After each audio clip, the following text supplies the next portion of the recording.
Mars Aeternum, friends. Who would you vote for? This one, or this one?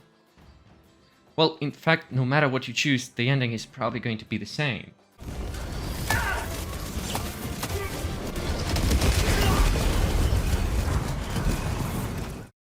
I'm not going to make a review about the game that a lot of people has already spoken about.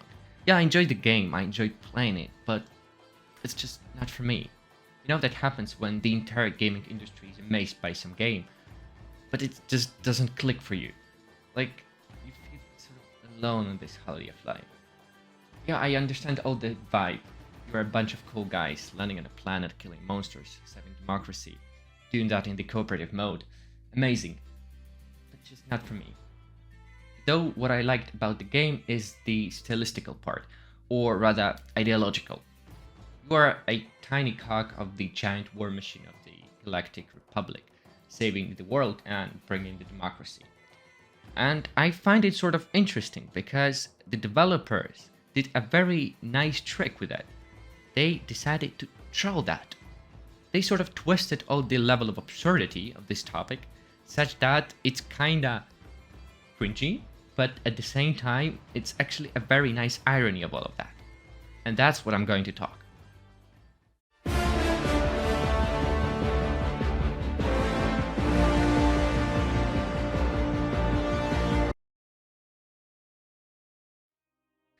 Each time you start the game, it presents you with a recruitment video, which invites you to join the amazing army of the Galactic Galaxy. And the video is so bad, it's so cringy, that is actually very good. You immediately recognize all these fake smiles, fake slogans of, managed democracy, liberty, saving the world, and other. In fact, the video is a great example of political propaganda and marketing tricks used to sell people some shit, without actually naming it and covering in the great slogans of democracy and liberty. You are not invited to the war. You are not said that you are going to kill others. You are not said that when you die, somebody will replace you and nobody will remember your name. Instead, you are called a peacekeeper who is going to see new places, new life forms. You are going to be in the team of strong brothers who you are going to spread the democracy with. The propaganda in its pure form, and this is amazing. And spread managed democracy throughout the galaxy. Become a hero. Become a legend. Become a Helldiver.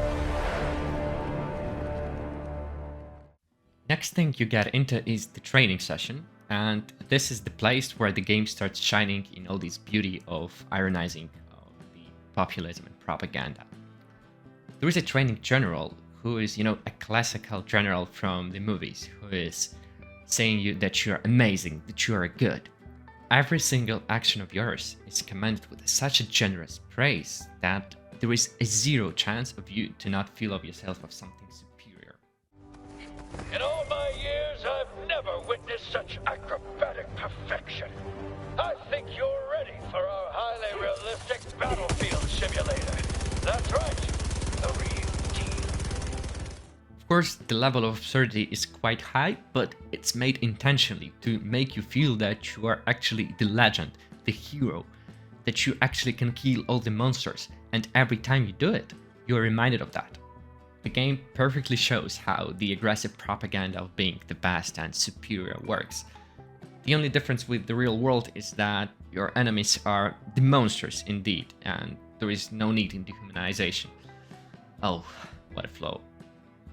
And of course, after finishing the training, there is a ritual of worshipping the flag as a symbol of pride, strength, and power. No way without it.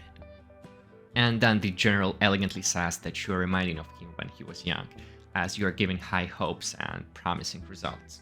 Then you embark on a rocket in the cryo camera with many other soldiers who were, like you are, told that they are the legends, that they are the greatest. You realize that the developers managed, even through a single training mission, show the pure manifestation of political propaganda and brainwashing people. This is just magnificent. I was sitting with a huge smile in it, looking at how bad this is.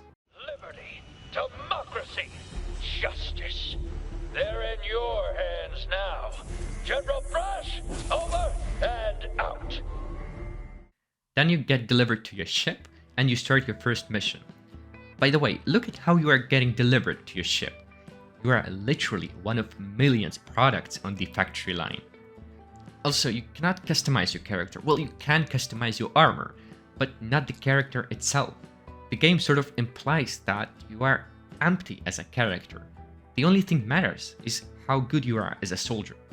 Once you get to the battlefield, this cycle of worshipping the liberalism and democracy continues with a new power. Every mission you are reminded that you are here to kill for the right way of living, and there is a greater purpose in all of that. Basically, the game shows liberalism and democracy as some sort of religion, and you are a missionary with a gun and power spreading it all across the galaxy. Characters, as if some religious fanatics, are running across the battlefield with the guns and screaming some cringy stuff like, "In the name of democracy, for the right way of living, that empowers me," and other cringy stuff that makes you feel that you are not a soldier in fact, but a member of some cult. Freedom never sleeps! In fact, there is no final target in the game, as in the discussed topic, just killing, and getting more power.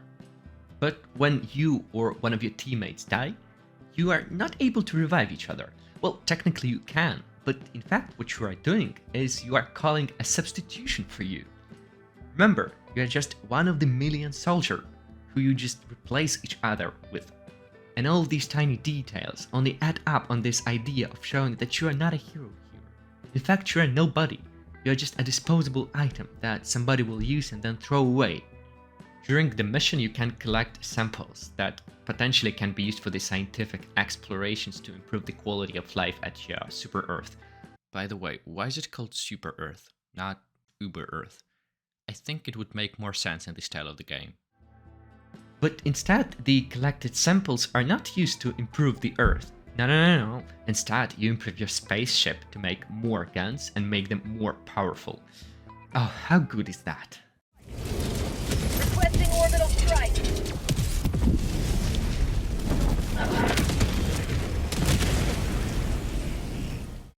I haven't found the information what the political system of the Super Earth is, but I think it's implied that this is a liberal republic. However, if you take a look at the details, the entire style of the game, the style of ships, buildings, the decorations of body armor, symbols, flags, it's all about being somewhat an empire, a galactic empire. I really like this topic in Star Wars of showing how a democratic and liberal state turns into the dictatorship. And at least visually, at least symbolically, I see that in Helldivers 2. Basically the democratic system turning into the failed state. And of course, this is not some esoteric knowledge. All of that is on the surface. You don't need a PhD to recognize this humor. You need to spend just a few minutes in the game to see that the developers are intentionally making fun of all of that. They're making fun of all this nonsense liberal propaganda flying around. Everything just like in real life, but just scaled a bit for a stronger effect and ease of understanding. I really like that part of the game, and I really appreciate that the developers put an effort in such a, I would say, a rare part of today's gaming. They only think when you understand that the idea of the game is just a joke. You give it a second thought and you realize that comparing to the real world, this is not a joke as such.